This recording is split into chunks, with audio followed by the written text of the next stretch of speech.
بسم اللہ الرحمن الرحیم۔ آج ہم سورۃ البقرہ کے مضامین اور واقعات آپ کے سامنے ذکر کریں گے۔ اس سورت میں جو واقعات ذکر کیے گئے ہیں ان میں سب سے پہلا واقعہ تخلیق آدم کا ہے کہ اللہ تعالیٰ نے حضرت آدم علیہ السلام کی تخلیق سے پہلے فرشتوں کے سامنے اس تخلیق اور مستقبل کے احوال کے حوالے سے گفتگو کی، تو فرشتوں نے یہ سن کر کہا، آپ ایسی مخلوق کیوں پیدا کرنا چاہتے ہیں جو زمین میں فتنہ فساد پھیلائے گی؟ آپ کی عبادت کے لیے ہم فرشتے کافی ہیں۔ تو اللہ تعالیٰ نے یہ جواب دیا کہ جو میں جانتا ہوں آپ نہیں جانتے۔ اس کے بعد اللہ تعالیٰ نے ایک علمی امتحان لیا جس میں حضرت آدم علیہ السلام کامیاب ہو گئے اور فرشتے ناکام ہوئے۔ اس پر اللہ تعالیٰ نے یہ ارشاد فرمایا کہ کیا میں نے آپ سے نہیں کہا تھا جو میں جانتا ہوں آپ وہ نہیں جانتے؟ یہ اس بات کی جانب اشارہ تھا کہ علم عبادت سے افضل ہے اور عالم کا درجہ عابد سے زیادہ ہے۔ اس کے بعد اللہ تعالیٰ نے یہ حکم دیا کہ جو بھی یہاں موجود ہیں وہ حضرت آدم کو سجدہ کریں۔ فرشتوں نے سجدہ کر دیا، لیکن ابلیس نے اپنے آپ کو زیادہ بہتر اور افضل سمجھتے ہوئے سجدہ کرنے سے انکار کر دیا۔ اللہ تعالیٰ نے اسے راندہ درگاہ کر کے یہ بتلا دیا کہ اللہ کے احکامات کے سامنے کسی قسم کے عقل کا استعمال درست نہیں ہے۔ اس کے بعد جو دوسرے واقعات ذکر کیے گئے ہیں ان میں سب سے اہم واقعہ جو اس صورت میں کثرت سے ذکر کیا گیا ہے وہ بنی اسرائیل پر اللہ تعالیٰ کے انعامات اور بنی اسرائیل کی سرکشی کے واقعات ہیں۔ بنی اسرائیل دراصل حضرت یعقوب علیہ السلام کی اولاد کو کہا جاتا ہے۔ اسرائیل عبرانی زبان کا لفظ ہے اور اس کا وہی معنی ہے جو عربی زبان میں عبداللہ کا معنی ہے، یعنی اللہ کا بندہ۔ یہ حضرت یعقوب علیہ السلام کا لقب اور ٹائٹل تھا اور ان کی اولاد کو بنی اسرائیل کہا جاتا ہے۔ اس پر اللہ تعالیٰ نے بے شمار مادی اور روحانی انعامات کیے۔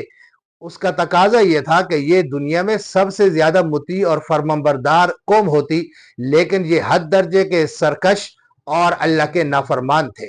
اللہ تعالیٰ نے بے شمار ان کے واقعات ذکر کیے ہیں۔ ان میں سے ایک واقعہ گائے کے ذبح کرنے کا ہے جس کی مناسبت سے اس سورت کا نام سورۃ البقرہ ہے۔ وہ واقعہ یہ ہے کہ بنی اسرائیل کے ایک شخص نے اپنے مالدار چچا کو قتل کیا اور قتل کرنے کے بعد اس کی لاش کو اٹھایا اور اٹھا کر ایک اور بے گناہ شخص کے دروازے کے سامنے لا کر رکھ دیا اور اس پر یہ الزام لگایا کہ اس نے میرے چچا کو قتل کیا ہے۔ اس نے اس بات کا انکار کیا کہ میرا اس قتل سے کوئی تعلق نہیں، اور پھر اپنے دفاع کے لیے اپنے خاندان والوں کو بلایا۔ قریب تھا کہ ان میں جنگ و جدال شروع ہو جاتی۔ اللہ تعالیٰ نے حضرت موسیٰ علیہ السلام کے ذریعے یہ پیغام دیا کہ ان لوگوں کو چاہیے کہ ایک گائے ذبح کرے اور اس گائے کا گوشت اس مردہ پر مارے، یہ مردہ خود اپنے قاتل کا نام بتلا دے گا۔ کوئی بھی گائے ذبح کر کے یہ عمل کیا جاتا تو یہ نتیجہ حاصل ہو سکتا تھا، لیکن ان کی طبیعت میں فوراً اللہ کے احکامات کو قبول کرنا نہیں تھا، اس لیے انہوں نے طرح طرح کے سوالات شروع کیے۔ کبھی انہوں نے کہا کہ اس گائے کی عمر کتنی ہو، کبھی کہا کہ اس کی رنگت کیسی ہو، کبھی کہا کہ اس کی اور صفات کیسی ہو۔ غرض جس معاملے میں ان کے لیے آسانی تھی، اپنے سوالات کے ذریعے انہوں نے مشکل پیدا کی، اور پھر جو گائے اللہ تعالیٰ نے ان کے سوالات کے جوابات میں ان کے لیے متعین کی، وہ گائے بنی اسرائیل میں صرف ایک ہی شخص کے پاس تھی، اور مجبور ہو کر انہوں نے بڑے مہنگے داموں اسے خرید کر ذبح کیا اور وہی عمل کیا جو اللہ تعالیٰ نے انہیں بتلایا تھا۔ اس سے اس مقتول نے اپنے قاتل کا نام بتلا دیا۔ اس صورت میں اور واقعات کے ساتھ ہاروت ماروت کا واقعہ بھی ذکر کیا گیا ہے۔ ہاروت اور ماروت یہ دو فرشتے تھے جنہیں اللہ تعالیٰ نے بابل شہر میں بھیجا تھا۔ یہ بھی دراصل بنی اسرائیل اور یہود کی اصلاح کے لیے اللہ تعالیٰ نے ان کو بھیجا تھا۔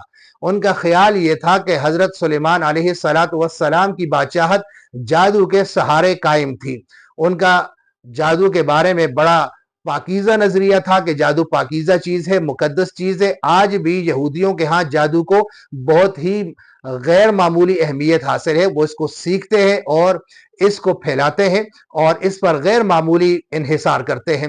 اللہ تعالیٰ نے انہیں یہ بتلانے کے لیے کہ جادو ایک الگ فن ہے اور معجزات یہ الگ چیزیں ہیں۔ اللہ تعالیٰ انبیاء اکرام کے انتخاب خود فرماتے ہیں اور ان کے ہاتھ پر معجزات کا صدور بھی خود ہی کرتے ہیں۔ اس میں انبیاء اکرام کا کوئی کسب، کوئی محنت، کوئی عمل، کوئی ریاضت شامل نہیں ہوتی، اور جادو یہ اسباب کے تحت ہوتا ہے۔ اس کو سیکھا جاتا ہے، محنت کی جاتی ہے، پھر اسباب کا استعمال کیا جاتا ہے، اس کے بعد کوئی نتیجہ حاصل ہوتا ہے۔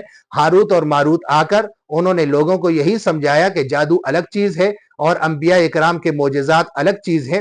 اس حوالے سے وہ انہیں الفاظ کی تاثیر سکھاتے تھے کہ جس طرح اور مادی اسباب کے استعمال کرنے سے نتائج سامنے آتے ہیں، اسی طرح الفاظ اور دوسرے روحانی اسباب استعمال کرنے سے بھی روحانی نتائج سامنے آتے ہیں۔ اور جس کو وہ یہ الفاظ کی تاثیر سکھاتے تھے اس سے پہلے پختہ عہد لیتے تھے کہ آپ نے اس کا غلط استعمال نہیں کرنا، یہ علمی چیز ہے، صرف آپ کو جادو اور معجزے میں فرق کرنے کے لیے یہ دی جا رہی ہے۔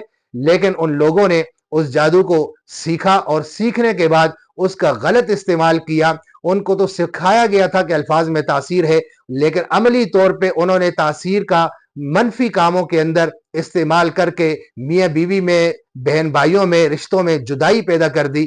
گویا کہ جو کام اللہ تعالیٰ نے ان کو سکھانے کے لیے نازل کیا تھا اس کام سے بھی انہوں نے منفی فائدہ لیا۔ گویا ان کی سرشت کے اندر اور ان کی فطرت اور طبیعت میں یہ بات شامل ہو چکی تھی کہ ہر مثبت کام سے آپ نے کوئی منفی کام لینا ہے، اور جس کام سے اللہ تعالیٰ منع کریں آپ نے اس کام کا ضرور ارتکاب کرنا ہے۔ یہ واقعہ بھی ہاروت ماروت کا اس صورت کے اندر موجود ہے۔